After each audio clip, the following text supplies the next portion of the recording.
Hello, hello. Welcome to the show. My name is Tony Glasgow. Thank you for being with us today, and thank you for joining me. Today, I'll be talking with Aidan Jenkins. He plays for the Krum Bobcats. He plays baseball, and we're just going to talk a little baseball and a little bit of things that he's getting into and that he's gotten into in the past. So right now, I'd like to go ahead and bring him on, just have him introduce himself to everyone. How you doing, man? Good. How are you? Doing all right. All right. My name is Aidan Jenkins. I currently play baseball for Krum High School. My measurements, I would say, height 5'10", weight 165, and speed and agility probably 40s, 4'9". Okay. And I don't really have a pro agility, but that's it. All right. Yeah. So I'll let everybody know that I've known Aidan since he was about 9 or 10. My son Corbin and him played baseball together, and his dad Ashley and I coached them along the way on a baseball team. But first, I want to tell you or let everybody know that the last time this guy was here and his dad was here, they wrapped our house. And it's one of those things where you're kind of like shocked and wondering what happened and what's going on and who did this or whatever. And people were telling me, oh man, it just means, someone loves you and someone, they care about you. And I didn't feel it like that at the time, but I understand. I get it's just a little joke, a little prank, but yeah, we haven't forgotten about that. I'll just let you know about that. And you and Dylan, so we're gonna get Dylan. He's gonna get his payback too. When did you start playing baseball? At what age? I started playing when I was 4 years old, and currently playing still. Okay. Did you start out in Corinth? I started out in Corinth, yes, sir. Okay. Moved my way to. I've played in Corinth really all my life, all the way through select, and then moved into high school. Out of all those years of playing and playing with Corbin as well, and me helping out and coaching, what is a good memory that you have, or what are some of the good memories that you had from playing in that league and being there? I think a good memory is when we did our first sort of select tournament with the 940 team. Okay. And that was a really big change for us, but we had a really good time as a team. Mm-hmm. Didn't really worry about the loss at the end, but it was just really a good time. Yeah. I think and when we moved into select, that first tournament, I believe we won the very first select tournament that we really ever played. But can't remember for sure. Yeah, because it was AA, so it wasn't too hard of a competition for select, but sort of some competition. Yeah, it was different for sure because we went, from rec and playing all stars to playing, tournament play. So that's a little bit different. It's a different schedule, and sometimes we would play on a Friday and then come back on Saturday and Sunday and play the rest of the game. So it was a little bit different, but it was always fun. You guys were always attentive. You always listened and did what we expected of you guys. When you grew up and got into high school baseball, how was that a different change? I know it's, your coaches are your dad and friends and things like that. But when you get with real coaches that know what they're doing and have been doing it a while, was that a little bit of a different change for you? It was a really big change just because, like you said, that my dad was a coach. Mm-hmm. I feel like I kind of thought that it was just going to be kind of easy moving into high school. But when I got there, the coach was way harder on us than my dad really ever was. Oh yeah. And just all the stuff that he made us do it really helped me out through the years, just like becoming a leader through high school. Like I never really had that during the select and when my dad was a coach. Yeah. Okay. So you're playing high school baseball now. What is your position? I'm normally outfield, but if the coach needs me to move into the infield anywhere, I can be there. Just anywhere he wants me to be, I'll do it. Like I can. Yeah.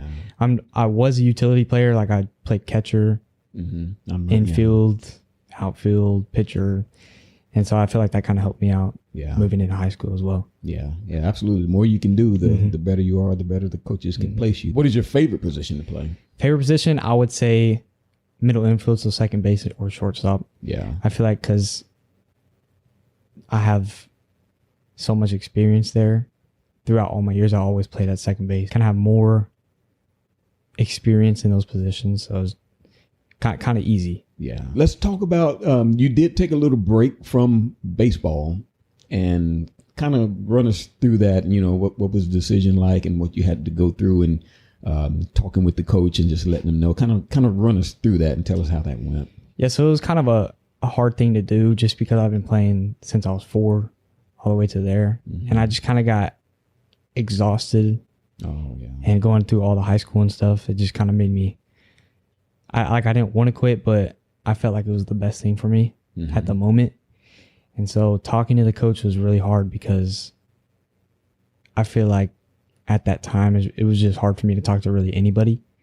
So having that phone call with him and in-person meeting was the hardest thing I could have done, because he tried to get me to stay and was trying to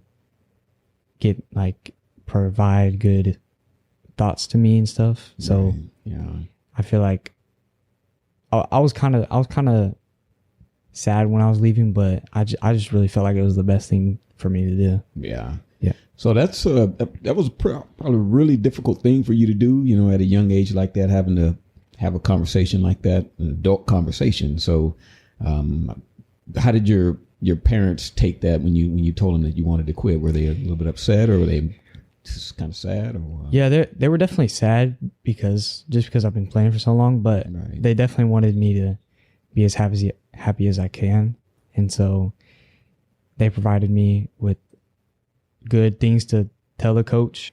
I just didn't know if I was going to ever want to come back or just be totally done with that. Yeah. That's a big decision to make. Sometimes I've talked to, going to DBAT and stuff like that. I've talked to a lot of kids that have felt like you have felt that, they played for so long at such a high level, and it was so demanding that they just got burned out and didn't want to do it anymore. And they stepped away as well.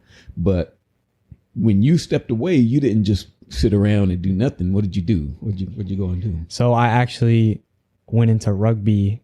My dad played, so he kind of taught me a little bit about it, and we talked to some of the coaches around the area and moved to the Plano team. And that was a really great experience, just because all the kids there were very helpful, very energetic, very just they really helped me out with everything I could possibly need to know about that sport. Yeah. So it was like from what you and your dad were saying, it's kind of a all age thing that when they practice, they just kind of all practice together. How was that like? It was just like the entire field was just full of players, right? Yeah. So first day I got there, I looked down there and I didn't think we were in the right spot, just because there were so many people, all different age groups. But when I found my age group, we went down there and I kind of asked some kids like what was going on, and they just said that's how every practice is going to be, because they want to get the most experience during the practice, but they don't want anybody getting hurt like if we were doing full field stuff. So I feel like all the coaches that were in high school were also coaches for every other age group, and we were basically all learning the same thing. Oh, okay. Yeah. So it was like that. No, it had to be divided up, but was it just like everybody was coaching the same thing at the same time? Is that what you mean? So yeah, everything was divided. So like there was the age groups in certain spots of the field, and so we would do like tackling drills, but we would all be doing the same tackling drill. Oh, okay. It's like at the same time. Yeah. All right. So what was that experience like when you got into the games and started, really feeling that energy or whatever? What was that like? Yeah. First game was definitely, I was so nervous the first game, because new sport, like I didn't really understand it very much at that time. Yeah. So I was definitely nervous, but it was a lot of fun. We didn't win the first game, but every other game after that we won. So, oh, really? Yeah. Okay. So that was so much fun. It'd be exciting. Yeah. So what about the games that you played, what was the best game that you had that you remember making, the most tackles, the most runs, or what? Yeah, best game I had was at the OU tournament, and I got player of the game. So I got like a jersey from Plano that they hand out to like player of the game and stuff. Yeah. So that's a pretty cool experience. Yeah, that game was, I just had so much adrenaline going. Like I didn't care if I got hurt. Like I just wanted to like hit somebody. Yeah. Yeah. Man, rugby's a tough sport, man. It's a different way that you play it than football, of course, but it is, definitely different. You got to be a tough guy to play it, and that was an experience for you. You also throughout the summer with your dad got into playing golf a little bit, or a lot, I guess, because you guys got really good, or you got really good. Your dad kind of was a little bit below you, but so how was that like? I mean, did that take a lot of intensity, a lot of practice to get to that level? Yeah, so I played golf a lot during the summer, but I also played during the old baseball seasons, but just not as much as this. So I kind of had an idea of what to do, and my swing was just pretty natural because of the baseball. Yeah. So I just I got some lessons, and he helped me figure out what not to take from my baseball swing into the golf swing. And so that really helped. After that, my swing was perfect. Oh yeah. Like that was crazy. I was beating my dad by 20 strokes every match. So yeah.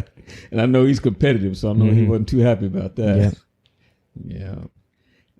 So after the summer and everything, you sort of made a decision, or maybe during the summer, you made a decision to go back to baseball. Yeah. And so that required another hard conversation with the coach. And so how did that go?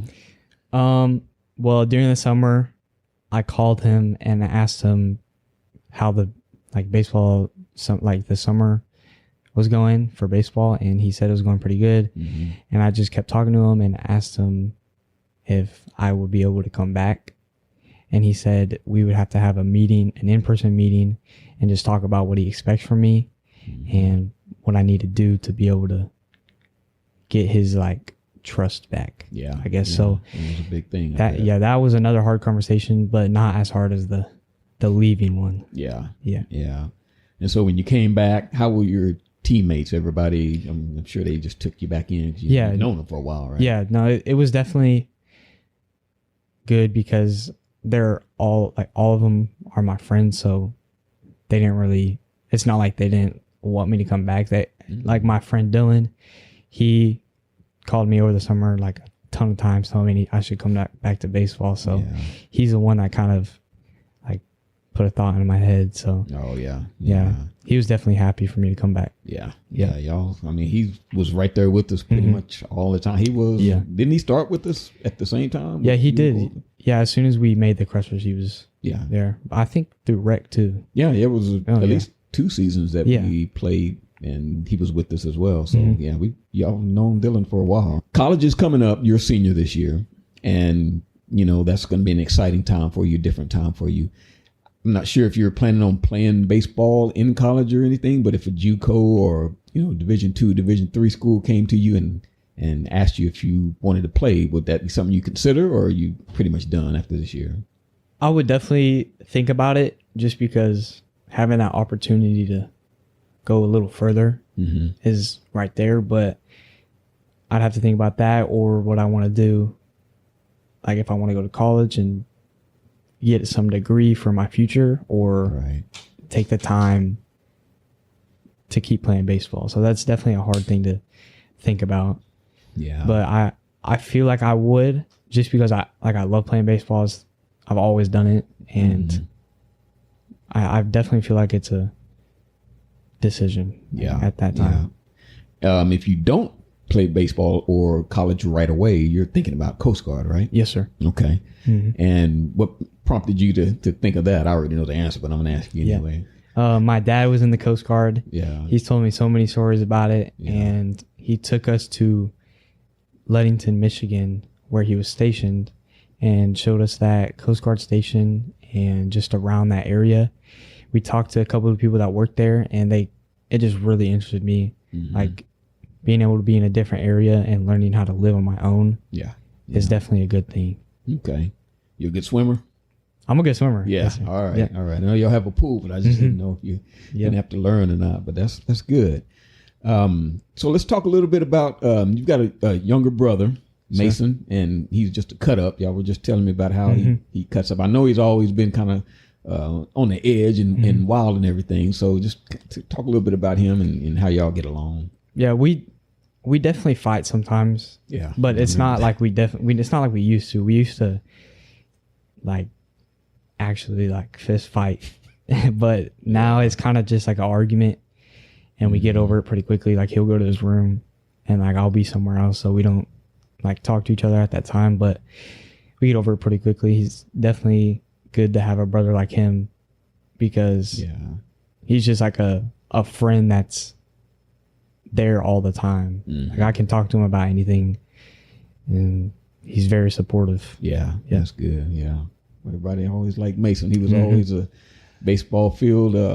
Everybody knew him. You know, on all the teams. You know, everybody knew him. So he's a good kid. What do you do in your spare time? I know when you're not training for baseball or just around the house. What do you actually do when you have downtime? Spare time, I always am either outside or hanging out with my friends. Like we'll always go play mini golf or something. We'll go to like Top Golf or shopping. Like I'm just always outside doing something or spending time with friends. All right, that's good. That's good. You hang out with Dylan a lot, or sometimes? I do. Yeah, Dylan. So he has a girlfriend, so he's hanging out with his girlfriend. Yeah. But when he has downtime too, he'll come hang out with me and my other friends. Yeah.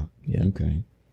All right. And the last question, like I always ask all the athletes, is there a TV show, movie, or a song that you like that you would be embarrassed if your friends knew about? And mine is, don't laugh, it's Party in the USA. So if it comes on, I'll sometimes try to blame the kids and say, hey, y'all like that song? And I'll turn it up. But, I like it too. So what's yours? I would definitely say music, Suit and Tie by Justin Timberlake. Oh, but that's a good one. I like that. Yeah, I like it. I feel like some of my friends listen to it too, but I don't really know. They ain't admitting it, huh? Yeah, no. Yeah. All right. Well, that's a good one. I like that song. There's it's not him. It's, I don't know if you heard of Tori Kelly. She did a acoustic version of that. It's pretty good. I don't think I've heard it. Yeah, it's pretty, it's years and years ago, but it's, a pretty good version of it. All right. All right. Well, I appreciate you. Thank you for coming by and taking your time. You and your dad coming by and everything, and get talking to you, get luck in the future and everything that you do. Thank you. All right, everybody. I appreciate you joining. Thank you for listening and hearing about Aidan and hearing what he's got going on. I welcome you to watch all the rest of the episodes that I have posted on my YouTube channel. And while you're there, go ahead and hit the subscribe button and leave a comment if you feel so inclined. And I guess we'll talk to you later. I appreciate it. You'll have a good night.